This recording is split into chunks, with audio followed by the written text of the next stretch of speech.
Kütahya Belediyesi misafirhanesi mis gibi. Evet. Burası Kütahya Belediyesi misafirhanesi. Çok güzel. Yenilenmiş hali böyle. Sağda. Belediyenin misafirhanesi.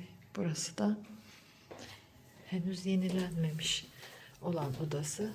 Ama burası da pırıl pırıl mis gibi.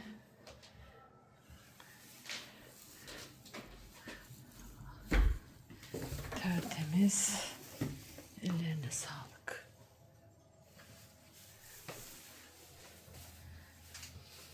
Sadece saç kurutma makinesi yok.